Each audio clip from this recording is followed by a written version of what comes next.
கல்யாணம் ஃபிக்ஸ் ஆயிடுச்சா? தமிழ் மேட்ரிமோனிக்கு தேங்க்ஸ் சொல்லணும். 26 வருஷத்துக்கு முன்னாடி இதே தமிழ் மேட்ரிமோனி மூலமா தான் இவ அம்மாக்கும் கல்யாணம் பண்ணேன். கல்யாணம்னாலே தமிழ் மேட்ரிமோனி தான். நீங்க எல்லாம் போய் ஒரு அரசியல் கட்சி சார், நாங்க வருத்தம் தெரிவிச்சிட்டோம் சார். ஆனா உங்க அமைச்சர்கள் என்ன பண்ணாங்க? உங்க அமைச்சர்கள் என்ன சார் பண்ணாங்க? யார் பேசினாலும் தவறுதான் சார். போக வேண்டாம். நான் சட்டம் ஒழுங்கு சரியில்லைன்னு சொல்றாங்க, பெண்களுக்கு பாதுகாப்பு இல்லைன்னு சொல்றாங்க. அவர் இருந்த 4 வருடம் 2 மாசத்துல அவருடைய கனவு என்னன்றது எல்லாத்தையும் ப்ரூவ் பண்ணிருக்காரு சார். களத்துல சட்டங்களை நிறைவேற்றிருக்காரு. சசிகலா எந்த ஆட்சி அதிகாரத்துல இருந்தாங்க? அம்மா இருக்கும்போது எந்த ஆட்சி அதிகாரத்துக்கு வர மாட்டேன். சசிகலா அப்ப நீங்க பி டீம் சசிகலா உங்களோட பி டீம் என்றதுனால நீங்க ஆர்குமென்ட் பண்றீங்க. சசிகலா உங்களோட பி டீம் சசிகலாவை பத்தி ஆட்சி, அதாவது அம்மா இருக்கிற வரைக்கும் எந்த அதிகாரத்திலும் இல்லாத சசிகலாவை பத்தி நீங்க ஏன் பேசுறீங்க? பிரதான எதிர்க்கட்சி எடப்பாடியாருடைய சாதனைகள் என்ன, என்ன குறை, அதை சொல்லுங்க. உங்களுடைய சாதனைகள் என்ன? சசிகலாவுக்கு பங்கு இல்லையா? அத சொல்லுங்க சார். இப்போ இப்போ இவங்க என்ன சாதனைகள் கேக்குறோம். இப்ப நீங்க கடந்த காலத்தை பத்தி பேசுறதுனால நிகழ்காலத்துல எதுவும் நடக்க போறதில்ல, எதிர்காலத்துல எதுவும் நடக்க போறதில்ல.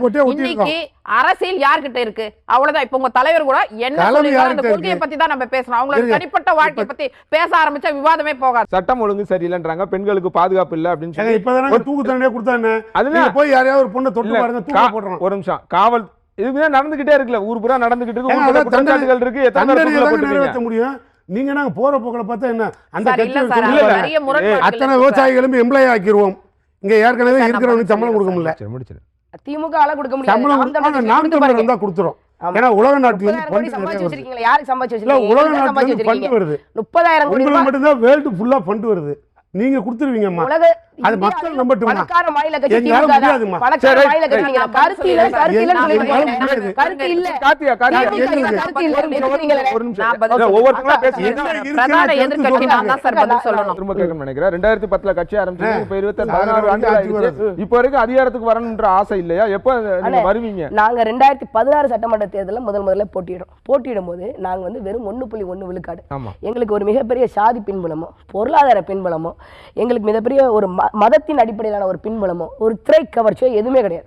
1.1 விழுக்காடு தான். அடுத்து 2019 நாடாளுமன்ற தேர்தல் 40 நாடாளுமன்ற தொகுதியில் தமிழ்நாடு மற்றும் பாண்டிச்சேரியில் இருக்கக்கூடிய 40 நாடாளுமன்ற தொகுதியில் மக்கள் தொகையில் சரிபாதியாக இருக்கக்கூடிய பெண்களுக்கு அரசியலிலும் சம பங்கு வேணும்னு சொல்லி 40ல் சரிபாதி 20 நாடாளுமன்ற தொகுதிகள் பெண்களை வேட்பாளராக களமிறக்கியிருக்கோம்.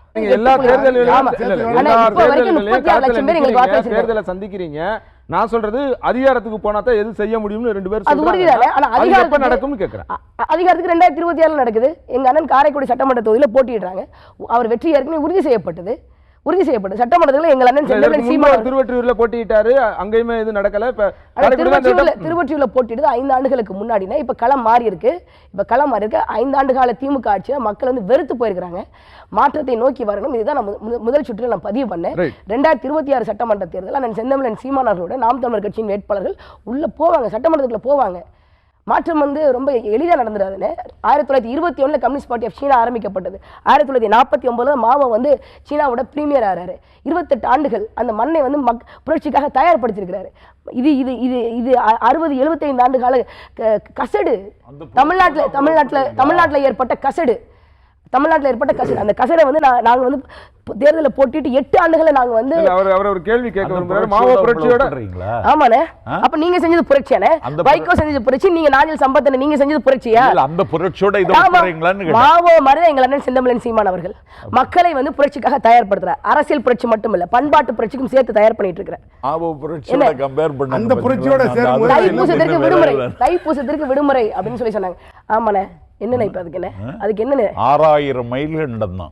அப்ப எங்க அண்ணன் சீமான் அவர்கள் கம்மியா 10 லட்சம் குடிசைவாசிகளின் கையில ஆயுதம் கொடுத்தோம். ஆமா சரி. சியாங் ஷேக்கினுடைய எங்க அண்ணன் 1 கோடி பேருக்கு அறிவாயத்தை கொடுத்திருக்காருண்ணே. 1 கோடி பேருக்கு அறிவாயத்தை கொடுத்திருக்காரு. நான் சாதாரண வீட்டு பெண். என்னை இந்த மேடையில ஏற்றி அழகு பார்த்தவர் எங்கள் அண்ணன் செந்தமிழன் சீமான் அவர்கள். சாதாரண வீட்டு மகள். 2024 நாடாளுமன்ற தேர்தலில் நாகப்பட்டினத்தில் போட்டிட்டேன். 1,31,294 வாக்குகள். சிங்கிள் பார்ட்டி செக்யூர் பண்ணலாம். மாவோவுக்கு அதான் பிரச்சனை. அதானே புரட்சி. இருக்கக்கூடிய தொகுதி பிரச்சனை என்னன்னு தெரியுமாங்க? என் தேசம் விடுதலை அடைந்து விட்டது, நீ போய் ஓய்வு வர்றான்னு சொல்லும் போது என் தேசம் விடுதலை மட்டும் புரட்சி இல்லடா, என் அண்டை தேசத்தில் எதெல்லாம் அடிமையாக இருக்கிறதோ அதனுடைய விடுதலைக்காக நான் போராடுவேன்னு ஒரு போராளி எழுந்து வரானே அவன்தான் புரட்சியாளன். அதனால் எந்த தேசம் அடிமையாக இருக்கிறதோ அந்த தேசம் என் தாய் தேசம் சொல்கிறான் பார், அவன் புரட்சியாளன். புறலங்காவுக்கு போராடுற புரட்சியை பத்தி பேசிட்டு அடிமையா இருக்குன்னு ஸ்டாலின் யாருன்னு?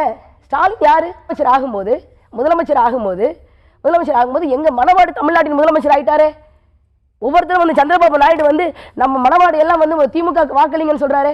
அவர் யார்? அவரு நம்ம ஆள்வது 8 கோடி மக்கள், 8 கோடி தமிழ்நாட்டு மக்களை ஆள்வது தமிழர் அல்லாதவர் அப்படின்னு சொல்லிட்டு அவங்க தெரியட்டும். 1949 திமுக ஆரம்பிக்கப்பட்டது. தெலுங்குல நாடகம் எழுதி தெலுங்குல நாடகத்தை பேசி நடித்தவர் ஐயா கருணாநிதி.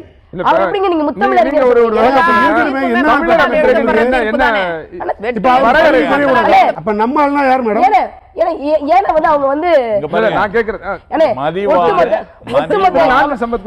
ஈழத்துல 1.25 லட்சம் தமிழர்கள் கொத்து குண்டுகள் போட்டு வந்து இனப்படுகொலை செய்யப்பட்டார்கள். ஐயாவோட நிலைப்பாடு என்ன? மழை விட்டும் தூவானம் விடவில்லை. ஆனா அதே நேரத்தில் OS ராஜசேகர் ரெட்டி ஆந்திர பிரதேசத்தினுடைய முதலமைச்சர் இறந்துட்டார். எதிர்பாராத விபத்து தான், ஹெலிகாப்டர் விபத்துல இறந்துட்டார். அதுக்கு 3 நாட்கள் அரசு துக்கம் அனுபவிக்கும். அந்த நாள் அரசு விடுமுறை என்று எல்லாத்துக்கும் விடுமுறை விட்டது யாரு? தான் ஆடா விட்டால் தன் தசை ஆடுதுன்னு ஜெயலலிதா பிரபாகரனை தூக்கிட்டு வந்து தூக்கல போடணும்னு சட்டமன்றத்திலே தீர்மானம் போட்ட ஜெயலலிதாவுக்கு இவங்க தான் ஆள பிறந்த ஒரு முதல்வர்னு உங்க சீமா போய் பிரச்சாரம் பண்ணாரு. கருணாநிதியை வீழ்த்தணும்னே. நீங்க பதில் சொல்லுங்க. கருணாநிதியை வீழ்த்தணும்னே. இது என்ன புரட்சியாது? கல்யாணம் ஃபிக்ஸ் ஆயிடுச்சா? தமிழ் மேட்ரிமோனிக்கு தேங்க்ஸ் சொல்லணும். 26 வருஷத்துக்கு முன்னாடி இதே தமிழ் மேட்ரிமோனி மூலமா தான் இவ அம்மாக்கும் கல்யாணம் பண்ணேன். கல்யாணம்னாலே தமிழ் மேட்ரிமோனி தான்.